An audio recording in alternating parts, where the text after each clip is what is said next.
Listen up, my friend, let me tell you a tale about a furry little creature that can never fail. They got 4 legs and a wagging tail, but listen close, 'cause there's more to unveil. When life gets tough and you're feeling down, just watch a dog. They'll turn your frown around, they live in the moment. No worries, no doubts, teaching us to cherish what life's all about. Woo! Hear the bark of wisdom. Woo! Woo! Woo! They're the cure for our boredom.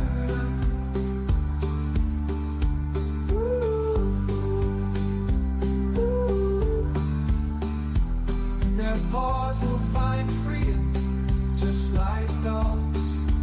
We'll live life without a hug.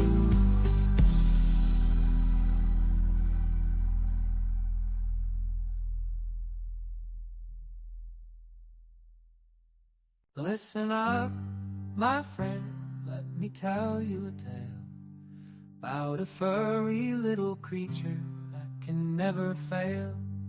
They got 4 legs and a wagging tail, but listen close, 'cause there's more to unveil.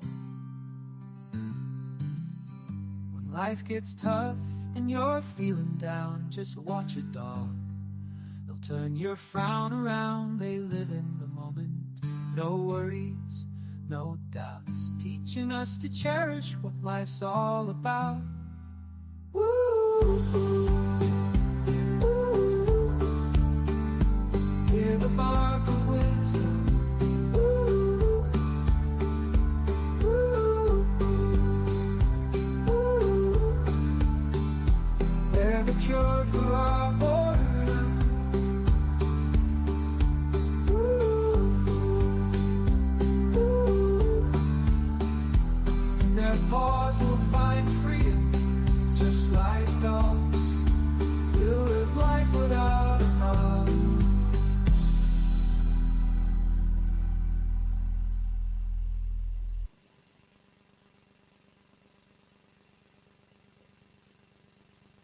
Good morning, good afternoon, good evening, wherever you are. Welcome to the live show. Hope you're doing well. My name is Saro. I'm a dog trainer, also coach dog owners. And in this video, we're going to try to answer all of your dog related questions. So if you have any questions, go ahead and post it in the chat area. I'll get to your questions. If you're new here in this channel, we focus on helping dog owners who want to create a trust-based training so you can have a calm, happy, well-behaved dog. If that's the goal, welcome. Enjoy the show today. If you have a dog, let me know what kind of a dog do you have, what age it is, what breed it is, what challenges do you have with your dog, what are the good stuff that also are happening regarding your dog. Share your positive and also negative stories. So hope everything is going well. It's a cold, snowy day where I am here in a suburbs of British Columbia. And I believe it's snowing everywhere in British Columbia today. But let me know where you're also watching the show from, and if you have any questions or anything like that. We have Ranish says hi. Thank you for being here. John is here. John says hello. Hello, John. I hope you're doing well. I put a deposit down from the breeder on a new pup. Now it's just a waiting game. Wow, that's exciting. So you're waiting for the puppy to be born or to be ready to be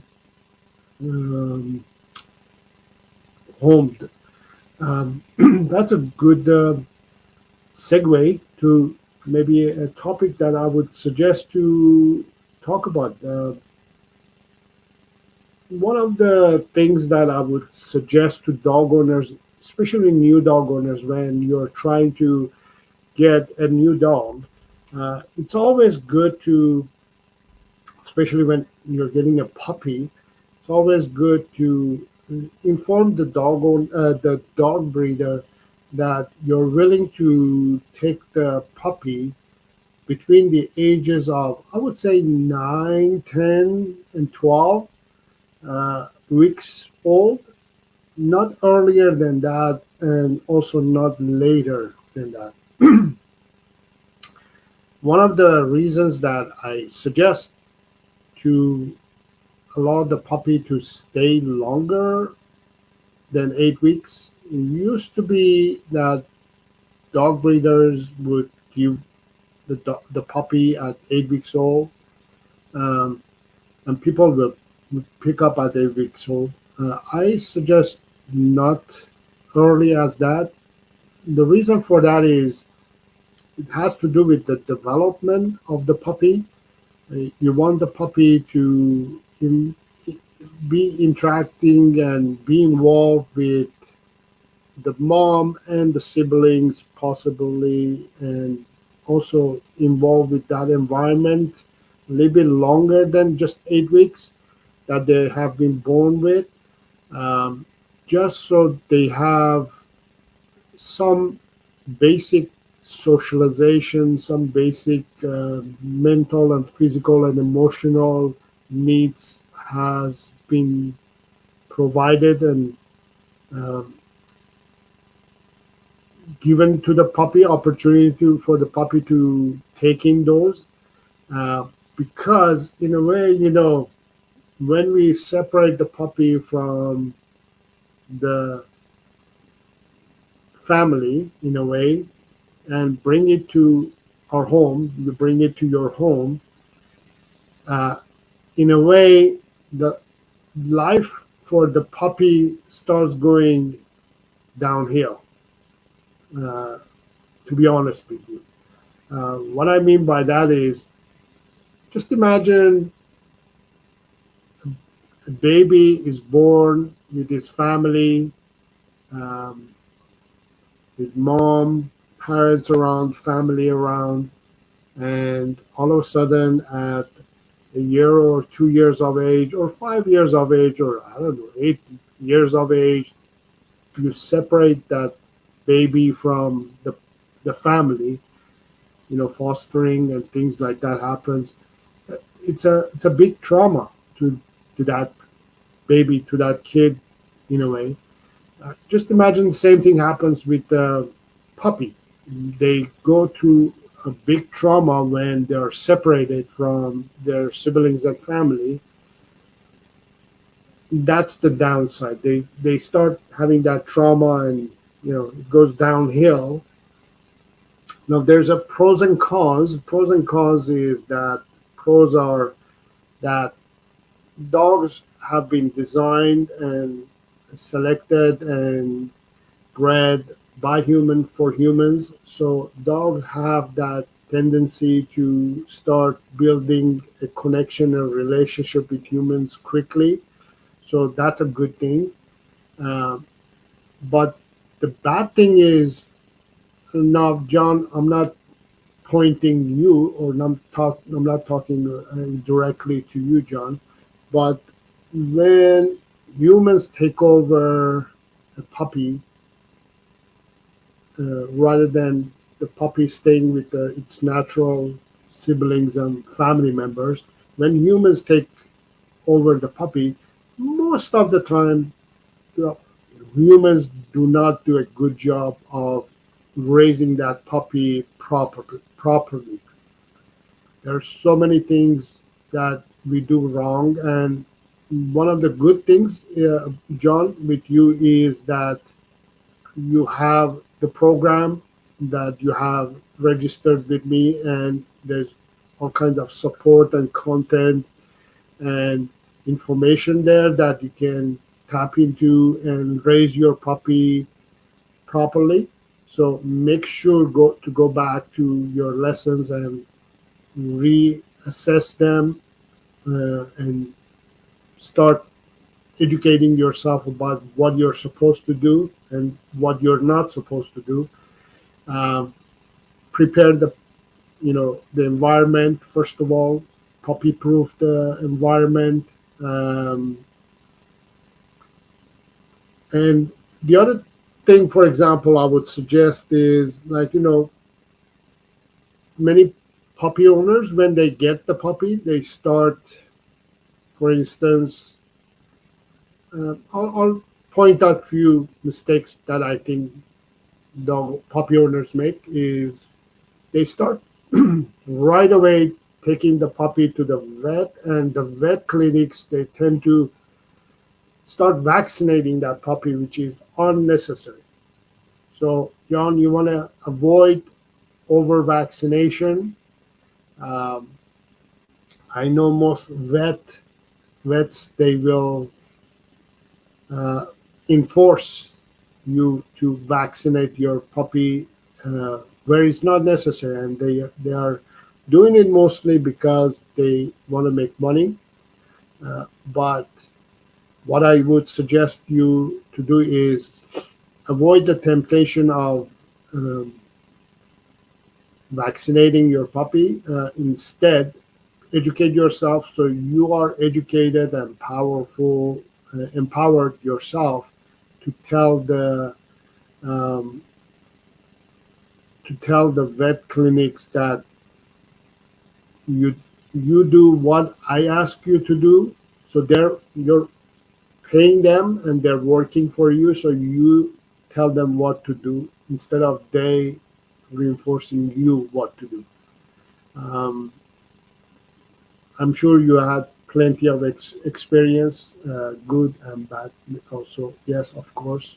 Um, but I think the one that is important is rabies. John, you may want to again consider that as well. Rabies is, um, yeah, I would say it's important. But one thing that you have to remember: puppies are, when they are born, uh, they are born with plenty of protection from mom's side. Mom has been giving birth to this puppy, and also mom has provided milk to this puppy, which has given a lot of protection to keep the puppy survive at least for the first year. So yeah, for the first year at least of the puppy, you don't want to vaccinate the dog. There are lots of protections already in the puppy's system, naturally made by mom. Um, all you have to do, John, and anybody else that is concerned about this, is what we call it is a system called titer test, which is basically blood test. You take a blood uh, test of your puppy and ask them to do a titer test, and that test will reveal to you what sorts of protection the puppy actually needs, including rabies. Um, so that's what you want to do. You want to do a test rather than over vaccination. So that would be one thing that I would do. So don't over vaccinate the puppy. It will develop a lot of health issues in the puppy if you start doing that. I would say the next mistake new dog owners make, and overall dog owners make when they pick up a puppy, is they um, start feeding the puppy the wrong food, the wrong diet. Almost most breeders, they are feeding their gang, their puppies and their breed dogs, kibble or dry food. And when they are sending their puppy with you, they say, here's the food that I've been feeding, which is most of the time kibble, and just continue on feeding this food, um, which I don't agree with that. One of the first thing that I do whenever I get a puppy or bring a puppy or a dog to my home is change the food, change the diet. No matter what they're feeding, I start feeding my own custom made diet to my puppy, fresh food or home cooked. You can start home cooking. Um, Basically, start preparing the meal at home, fresh meal, um, like meat, a little bit of fresh vegetables, raw fresh vegetables, um, things like that. Fresh egg, everything fresh. Start either cooking or raw. I would suggest with puppies start with cooked diet because they have been on kibble. You want to transition to cooked a little bit, semi-cooked. Cooked and then semi-cooked and then raw. Just transition slowly to raw, and then just completely change the diet from whatever they've been feeding. Some breeders they do feed their puppies and dogs raw diet, and then they educate the dog owners to continue on feeding the raw diet, but not all of them. So just be considerate about that. So yeah, I would say the vaccination and the diet would be the main things. The other thing I would say, John, just to be concerned and be paying more attention is the environment that you bring your puppy to. Uh, Make sure you have a area that I have. I have two suggestions. One area is near your workplace that you are working. Most of the day you are there and you're working. Create an area that you can supervise your puppy, and it's a safe area, and the puppy can hang out there and um, be with you, and you can watch it. The other area is near your bed. Crate is a good idea. An area that you can again supervise the puppy near your bed would be great. Um, so you're keeping an eye and supervising your puppy 24/7 at least for the first few weeks. I hope those information helps you, John.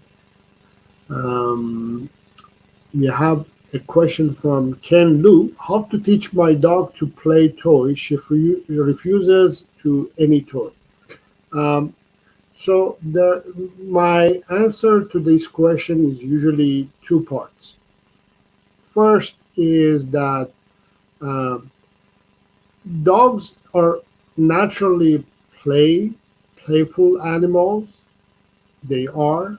You just have to find the game or the toy that your dog likes.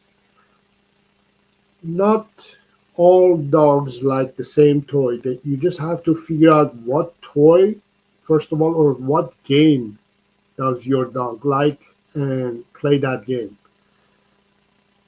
Invest time, energy, effort in that out rather than forcing the dog to play the game that you like or you think of to want to play.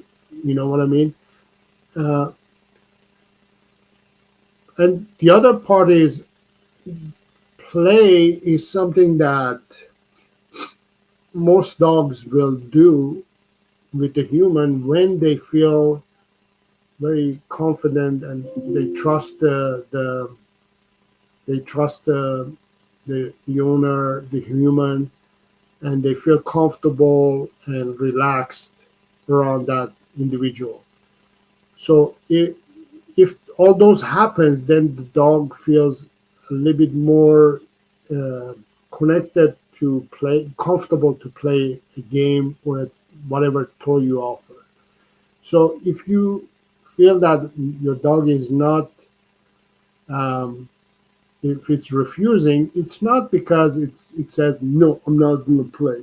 It's no, it just doesn't feel safe or comfortable or relaxed enough to play a game. Game is a very Playing game is something that it, it's a good and bad uh, thing happening. The good thing is that it gives you a lot of options, a very natural way of connecting with a dog, and it's fun and it's good and positive and all that. The other part is the negative part is that if the dog doesn't play, it gives you the signals that, okay, my dog is not feeling 100%, unfortunately, uh, relaxed, comfortable, doesn't trust the environment or me, or it doesn't trust the process. So you have to create first the environment, the state of mind that is nice and calm and relaxed before you attempt to play with the dog.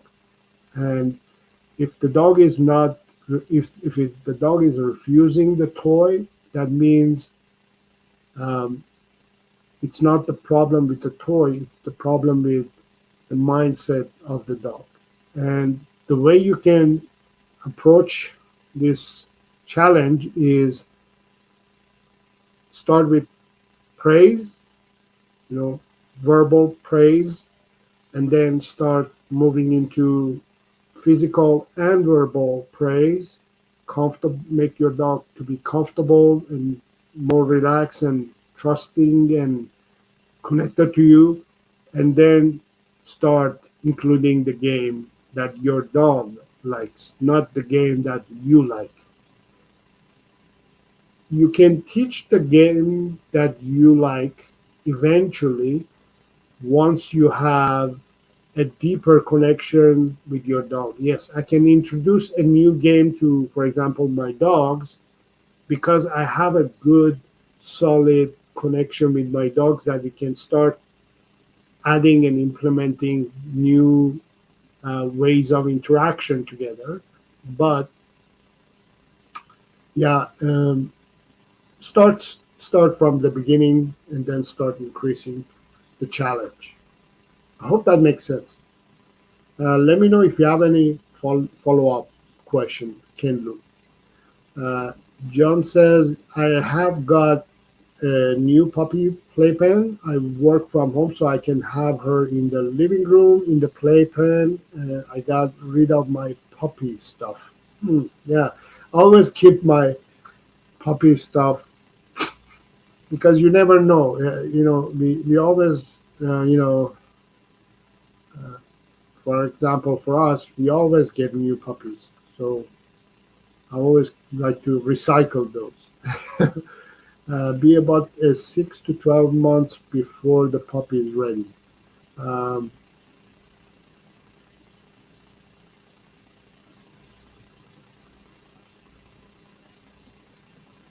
are you saying, John, this time the dog won't put me in the hospital? Are you saying it'll be 6 to 12 months or 6 to 12 weeks? That's a long time for the puppy to stay with the breeder and then you pick it up. Yeah, let me know.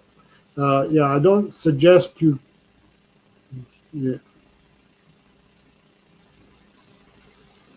yeah, I don't suggest to keep the puppy that long. You know, you want to keep the puppy, as I said. 8 is too early. 9 maybe too early still. 10 to 12 weeks is the sweet spot for the puppy to be picked up, because the research and studies have shown that when we pick up the puppy too early, when they're younger than 8 weeks old, we are not only causing the puppy to develop trauma, but also we are uh, allowing the puppy to miss out some of the most valuable time that they can spend with their parents and with their siblings to get a lot more um, information that when a puppy comes to human home, humans are not capable of providing those information for the puppy. And what happens is we start messing up even more. We want to make sure that everything is going well with the puppy. And one of the mistakes that dog owners make when they get a puppy is they just start spoiling the puppy, share affection, over sharing affection, make all the mistakes in the world, uh, to the point that the puppy now becomes spoiled brat, has no idea what's going on, and then starts causing problems and headache in the dog owner. And then the dog owner says, "Oh, what do I do now?" So you want to prevent all those, I would say, mistakes that you're making by becoming an educated dog puppy owner before you get the puppy, um, so you know what to do when you get the puppy. Yeah, there are no pups available yet, and there are people in front of me. I can't wait.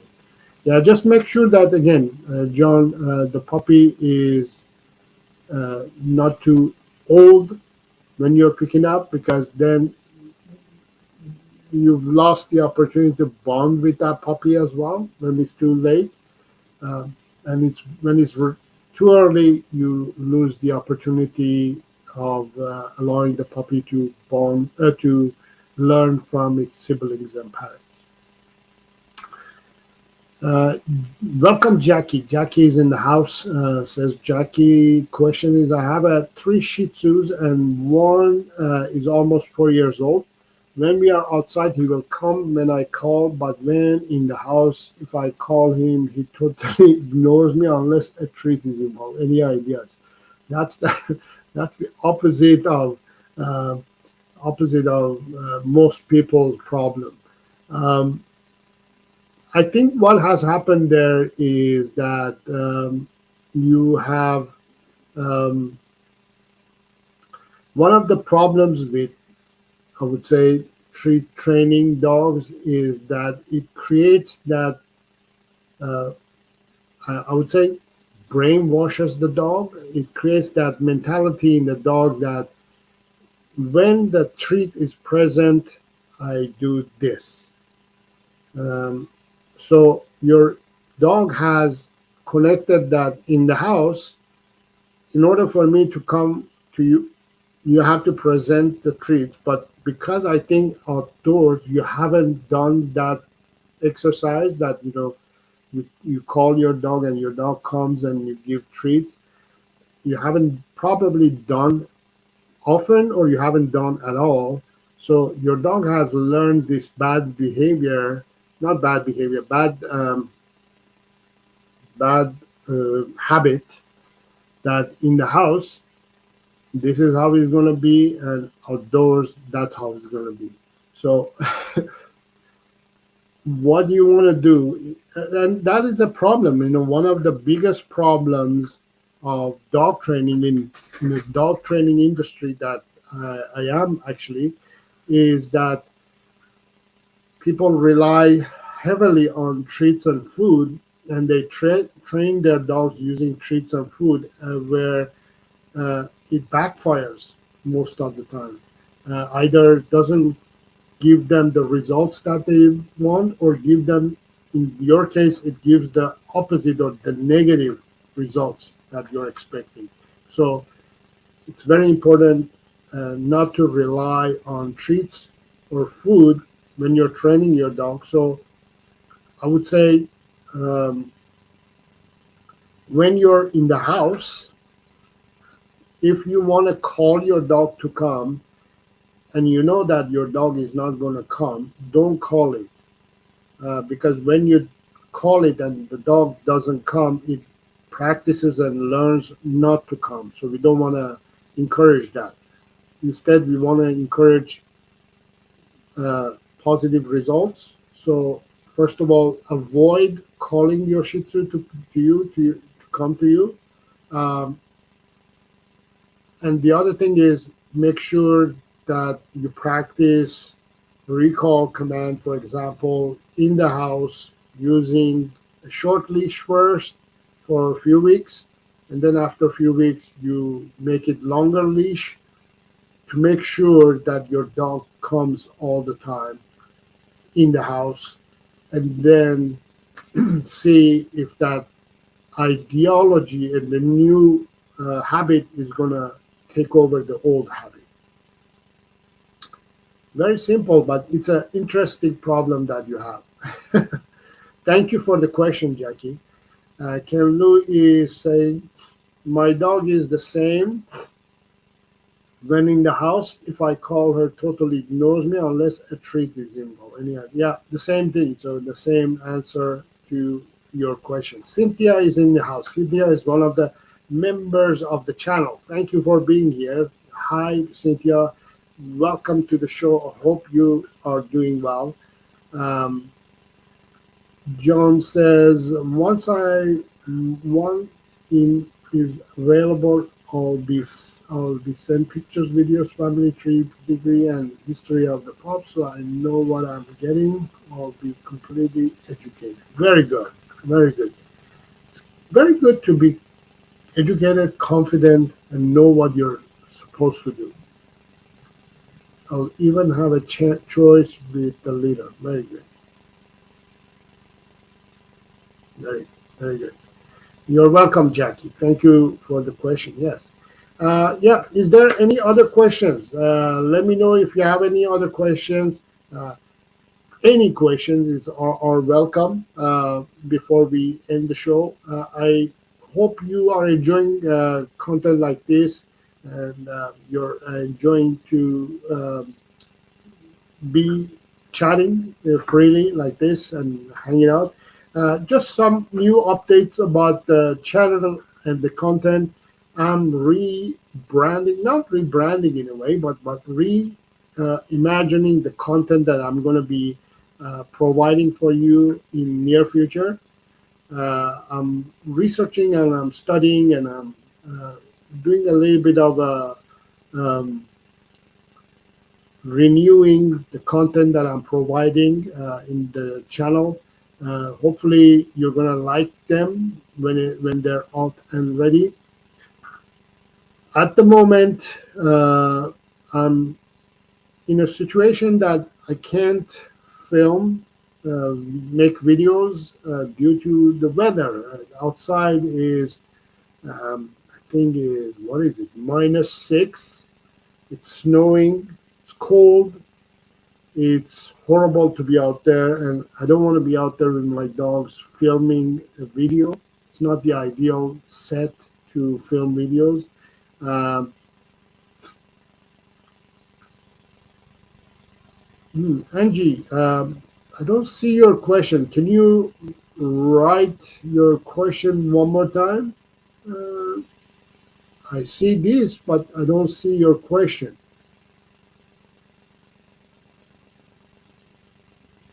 Go ahead and rewrite your question. Um, I'll be happy to answer your question. Yeah, so it's not the ideal weather. I can't film videos out there. I'll start filming videos as soon as the weather changes, or I have a video idea that I can film indoors, then I'll do it. At the moment, I'm little pausing on creating content on the channel, but you guys are welcome to go and watch all the previous videos that I have made. Ken Lou is saying, but why outside I don't have to use treats? She comes, doesn't matter where. Uh, well, she's a good dog.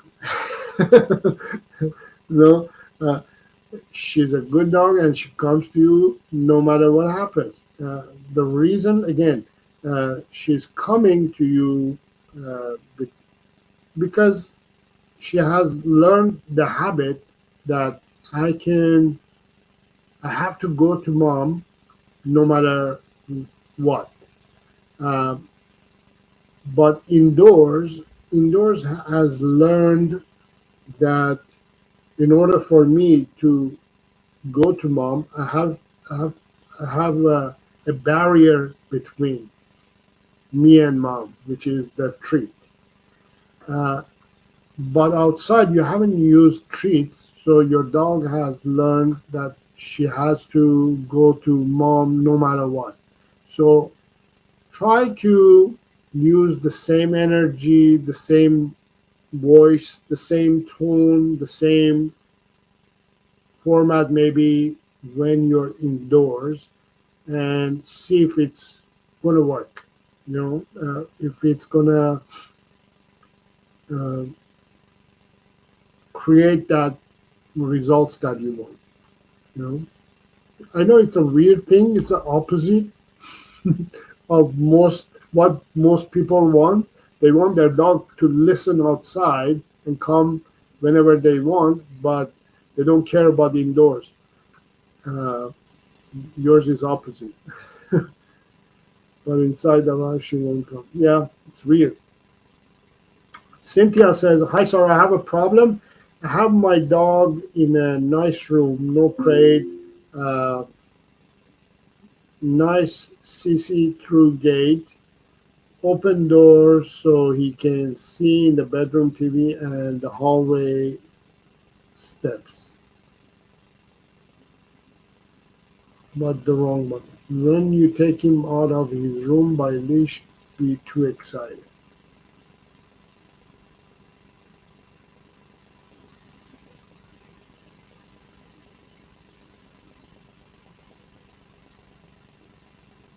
Okay, I think I see what the problem is. The problem with gates, even though you're saying it's a see-through gate, when when you put a barrier um, between you and the dog, it creates that separation from the human. And when you separate the dog from human, uh, it naturally causes separation. I remember we used to have a doggy daycare, and we had a gate. Most dog daycares, dog related businesses, they have double gates. Um, so the first gate and then second gate. Sometimes the second gate would be open, and most dogs, I would say all of the dogs, they were kind of, due to habit of having the second gate closed most of the time, and once in a while when it was open, they were not um, they were not crossing through that gate. Even though it was open, they could have crossed it, but due to habit, they had learned that I'm not going to cross that gate until actually the human opens and invites me to that area. So dogs have this tendency to learn get into this habit um, of you know being too sensitive about certain things. But in this case, I would say, even though you have all this good stuff you're saying, you're still separating yourself from the dog. And when you separate yourself from the dog, it creates that anxiety. So when you take him out of his room by leash, he's too excited. Uh, that's because, first of all, your dog is happy to see you, interacting with you, right? Second of all, the leash represents excitement. Leash represents, oh, we're going out. Leash represents, oh, I'm going to have fun out there. I'm going for a walk. Uh, all that. So make sure that, first of all, when you're going out, you control your dog and say, no, you got to sit, you got to calm down before I put the leash on, before we go out, before, uh,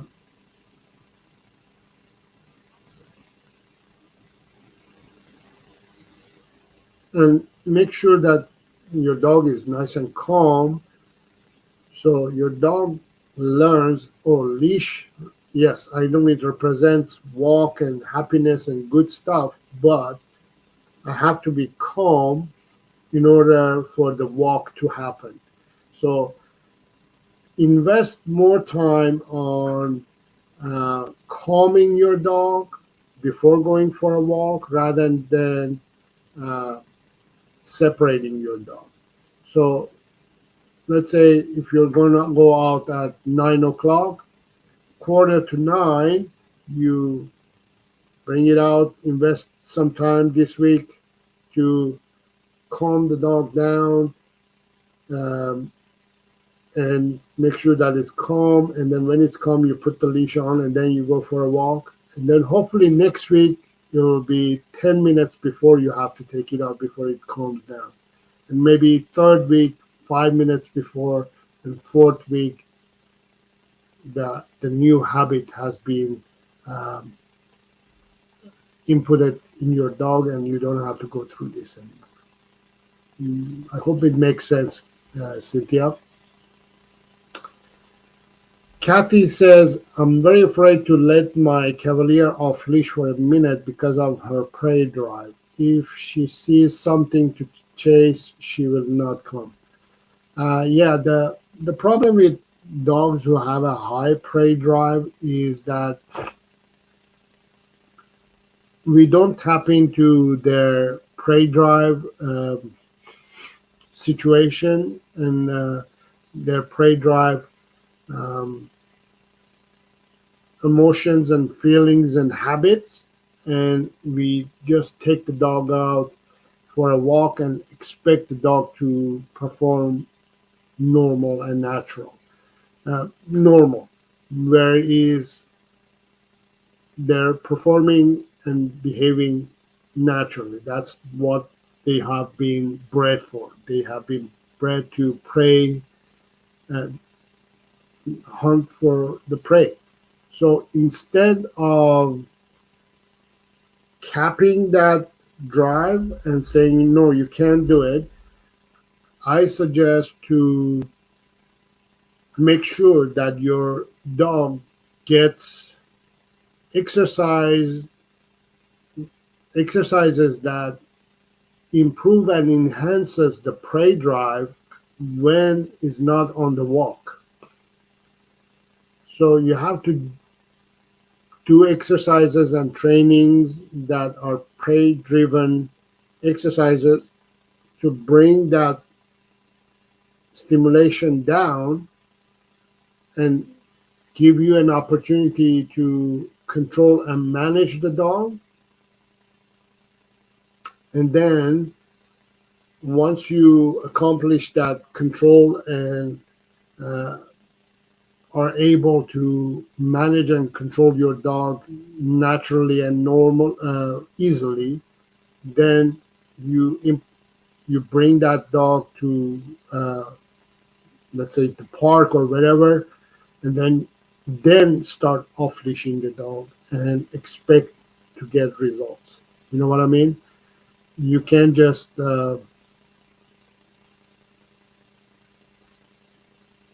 take a kid to candy store and say, "Don't touch the candies." Right? You know what I mean? It's like uh, it's impossible. But if we teach the kid at home, like, here are candies. You see, we offer the kid lots of candies, and say, you know what, here's a good candy for you. Maybe pick this one. Which one do you like? Let the kid interact with these candies, get stimulated, and uh, get it, get that um, uh, wish and hopes satisfied. And then you can also say to the kid, you can't have that or these. Don't touch everything. You can have this candy. Have some sort of control, and then take the kid to candy store and say, um, "Go do whatever you want." And then you can ask the kid, remember, we're not touching these, we're not touching that. We only go for this and that. You have a better control over the kid in that situation. So I hope you understand that concept. With the prey drive dogs. It's a bit challenging, but it's possible and doable to overcome it. Thank you, Kathy, for the question. I hope that helped. If there's any follow-up question, let me know. Very sorry, Angie. I don't understand. How come I can see these, but I can't see the question? That's very weird. Are you asking a question that maybe YouTube is censoring it? I have a feeling YouTube is censoring uh, words or sentence or something that you're writing, and YouTube is doing it. Um, YouTube is very picky about certain words, certain uh, triggers, you know. So I'm guessing that's the problem, Angie.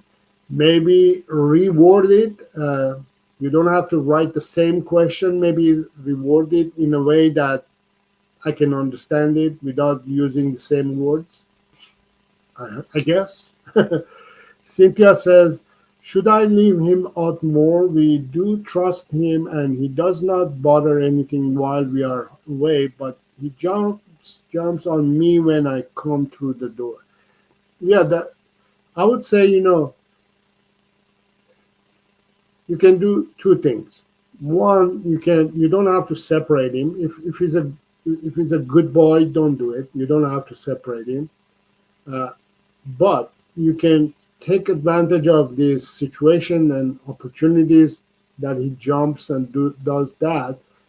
You can take those opportunities to make it a learning uh, situation that you can teach and maybe manifest some good stuff out of it.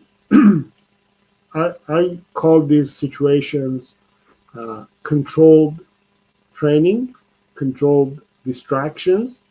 What I mean is, your dog is going to do this. Let's teach this, take this opportunity to teach this instead of uh, making it a problem. Let's make it a solution. Let's make it a positive thing instead of making it a negative thing. So take advantage of it. Maybe teach something out of that, not to jump. But I would say most of the time doesn't have to be separated from you if it's a good boy. Thank you for the question, Cynthia. Ken says, why my dog refuses to go to my sleeping room. In the morning, she comes to my room to wake me up. Then very fast, uh, and also she refuses to go to the basement. Okay, so I'm seeing Ken. I'm seeing. I'm seeing.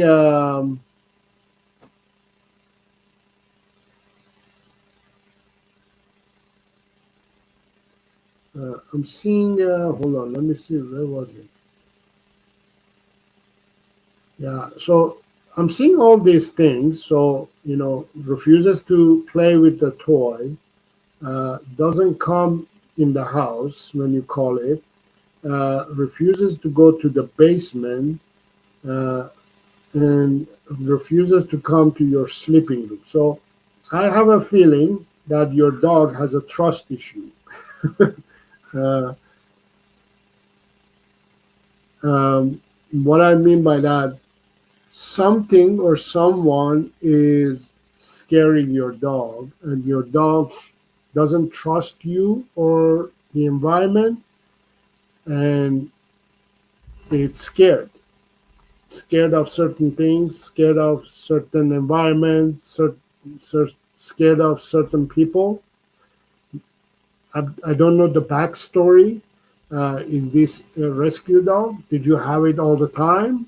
It's been going on like this all the time. Let me know a little bit more details so I can help you. Cynthia says, I don't have backup to help when I come through the door. How can I do this myself? Um, so what you can do is, I think I understand the question. Um,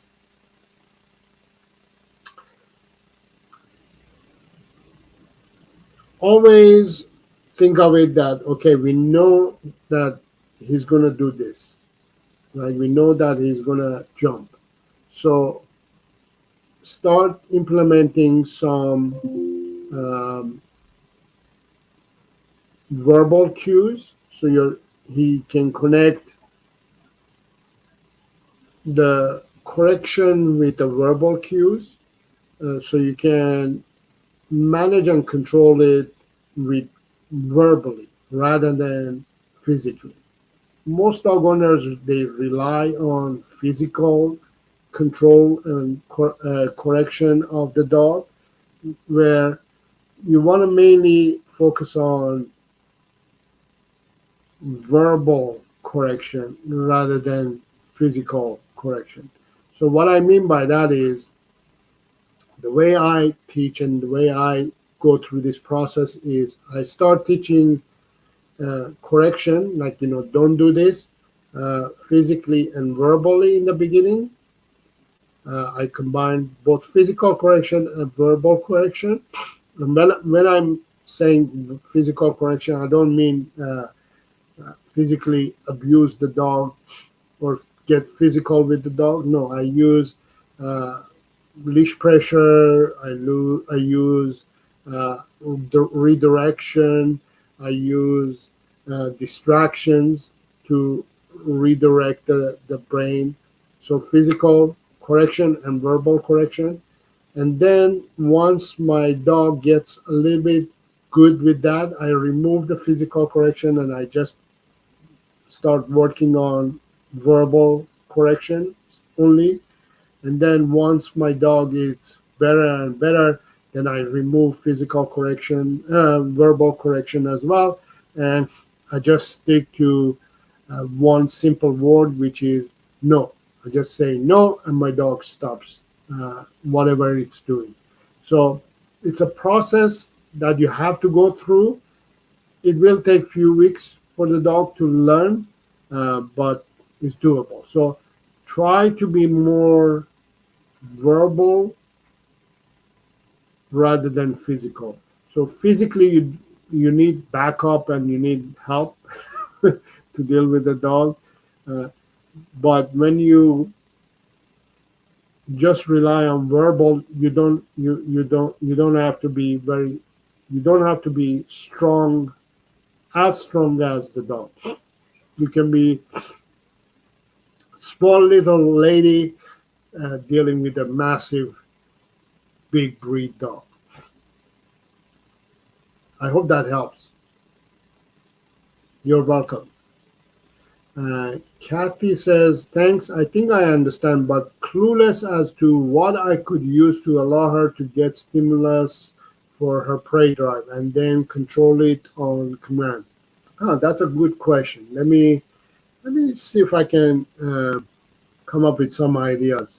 Hold on. Just give me a second. Let me take a look at my. Um,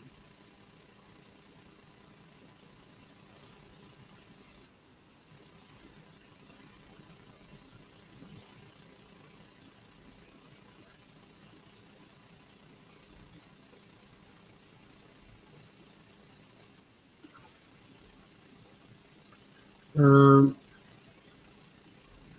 let me see.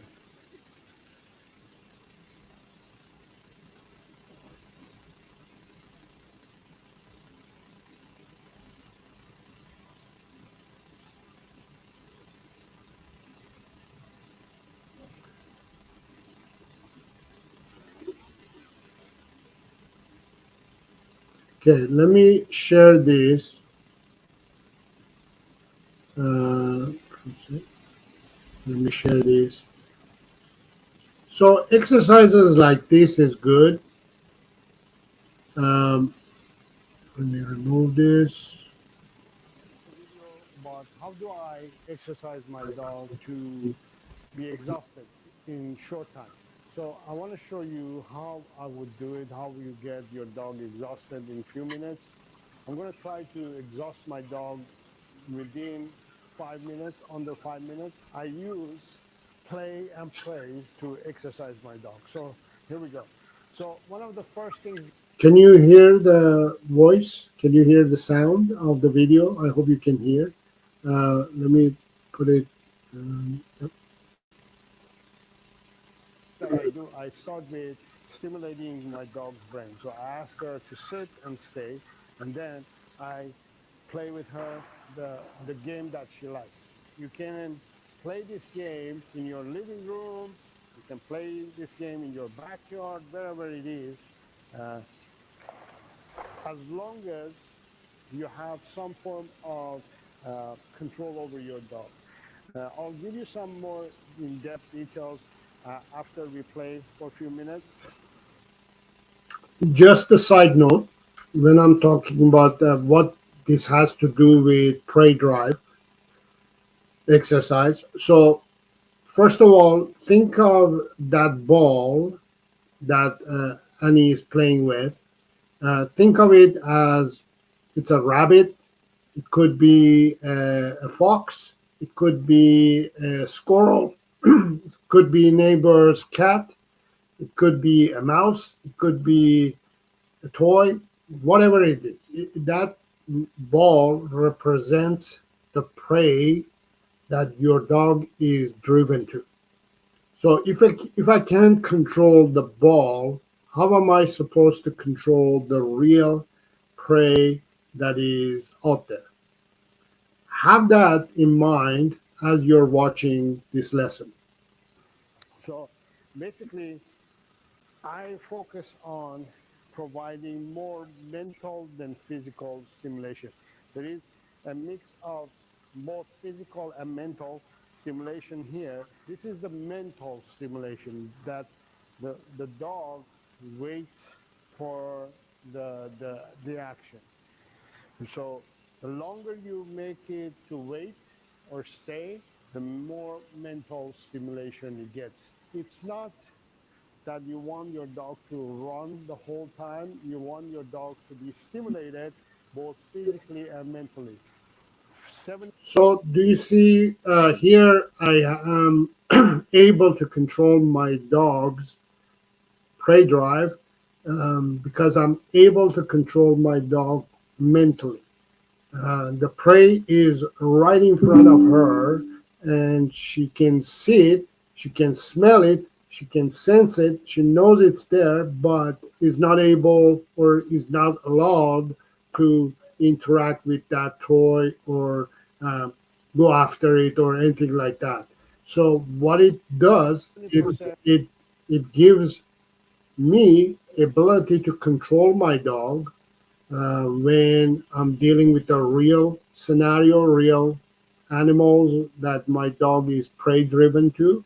Um, and also, it gives my dog to practice uh, prey drive exercise as this at home and in home environment in a way that um, it makes my dog to be satisfied first of all, and second of all, um, have better results and better outcome when it comes to actual situation when we are outdoor, right? Mentally, 30% physically. And go get it. Good girl. Just pretend that we are in a small environment in a living room, and I'm just playing with my dog and stimulating my dog at the same time. Honey, sit. Honey, lie down. Stay. So again, the more stay there is, the command, the more mental stimulation that you're using, the better it gets. Now, you can use any game that your dog likes, and you can incorporate uh, these commands of stay or lie down or go get it, release in that game. But the more you focus on the mental stimulation, the better it is. I hope you got the point there. Oh, wow. Uh, Kathy says, yes, I totally understand. She has a favorite ball. I have never made her wait to get it. I will try that. Yes. So you can, not only make her wait, but you can ask her to sit, stay, calm down, relax, pay attention to me, don't pay attention to the ball, things like that. So you have a good control and interaction with the dog. So you're bringing that prey drive mentality down as well. And so when you're outdoors, you can definitely use advantage or take advantage of that and control your dog better. I hope that answers your question. Um, Jackie says, I think the light bulb has gone off in my head. I believe my Shih Tzu won't come to me in the house because he's associating it to things that he doesn't like, such as nail trimming, cleaning ears, etc. Yes, it could be anything. Um, the house actually should be the most relaxing environment for a dog. And if the dog is associating all these negative things um, to the house and you, then you want to turn it around and um,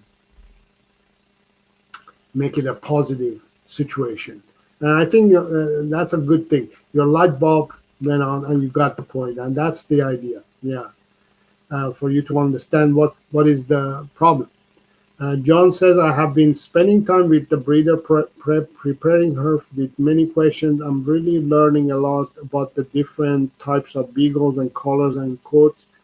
Little beagles have been patient. That's interesting. Yeah, I'm glad you're learning about the breed itself. It's interesting breed. Uh, Kathy, thank you so much.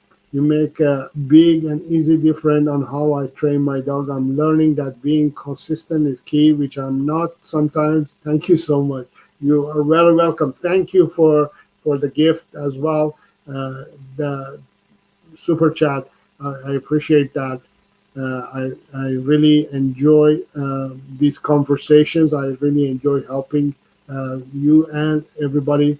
Yeah, it makes a big difference when you are consistent. What happens is when you're consistent, the dog knows and predicts what is going to happen. And when dogs know what is going to happen and they can predict what is going to happen, they relax more and they don't make a big deal of little things that we usually make, you know. Um, Thank you very much. Kathy says, great, you got it. Um, Ken Lu says, my dog, she is very good therapy dog. She trusts me totally. She has no problem of distraction. We go to Stampede Parade every year with her. You can imagine the music and the people. Oh, yeah, that's a big big distraction, and your dog is doing good. So I think, yeah, that's the thing that you figured out, which was um, the some of the activities maybe you're doing, which is